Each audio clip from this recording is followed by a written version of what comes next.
उत्तराखंड में शिक्षा, पेयजल और धार्मिक पर्यटन को नई रफ्तार देने के लिए मुख्यमंत्री पुष्कर सिंह धामी ने करीब 150 करोड़ रुपए की विकास योजनाओं को मंजूरी दी है। इन परियोजनाओं के जरिए राज्य में बुनियादी सुविधाओं को मजबूत करने के साथ साथ शिक्षा संस्थानों का विकास, पेयजल व्यवस्था में सुधार और धार्मिक स्थलों के सौंदर्यीकरण पर विशेष जोर दिया जाएगा।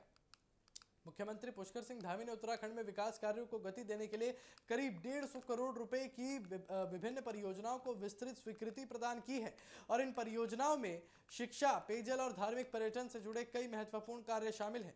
सरकार का कहना है कि इन योजनाओं के पूरा होने से प्रदेश में बुनियादी सुविधाएं मजबूत होंगी और आम जनता को सीधा लाभ मिल सकेगा।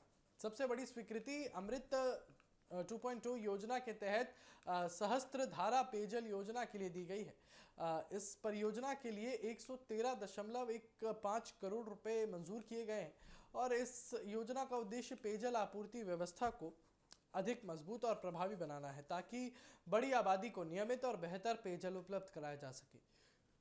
सरकार का मानना है कि इस परियोजना से भविष्य में जलापूर्ति से जुड़ी समस्याओं में भी कमी आएगी। शिक्षा के क्षेत्र में भी सरकार ने बड़ा फैसला लिया है।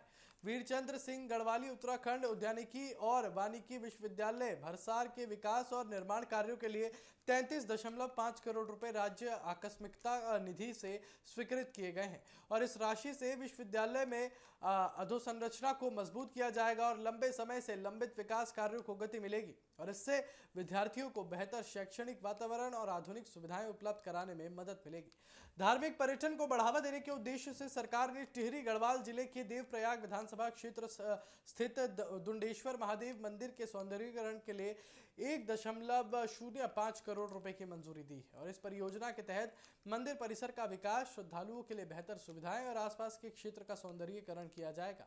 सरकार का मानना है कि इससे धार्मिक पर्यटन को और बढ़ावा मिलेगा और स्थानीय अर्थव्यवस्था को भी मजबूती मिलेगी। वहीं चंपावत जिले के लोहाघाट विकास खंड में पेयजल व्यवस्था को मजबूत करने के लिए पाऊ पंपिंग योजना के सौंदर्यीकरण हेतु 2.69 करोड़ रुपए की स्वीकृति दी गई है और इस परियोजना के पूरा होने के बाद क्षेत्र में पेयजल आपूर्ति अधिक सुचारू और प्रभावी होने की उम्मीद है और इससे स्थानीय लोगों को लंबे समय से चली आ रही पानी की समस्याओं से राहत मिलने की संभावना जताई जा रही है। सरकार का यह भी कहना है कि इन सभी परियोजनाओं का उद्देश्य केवल निर्माण कार्य कराना नहीं, बल्कि राज्य में आधारभूत सुविधाओं को मजबूत करना और लोगों के जीवन स्तर में सुधार लाना है।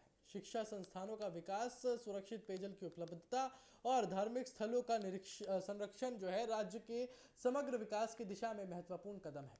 मुख्यमंत्री पुष्कर सिंह धामी लगातार ये दोहरा रहे हैं कि उत्तराखंड में विकास और जन कल्याण सरकार की सर्वोच्च प्राथमिकता है। हालिया वित्तीय स्वीकृतियों को भी इसी दिशा में एक महत्वपूर्ण पहल माना जा रहा है। अब इन परियोजनाओं के समयबद्ध क्रियान्वयन पर सबकी निगाहें रहेंगी ताकि स्वीकृत योजनाओं का लाभ जल्द से जल्द आम जनता तक पहुंच सके और प्रदेश के विकास को नई गति मिल सके।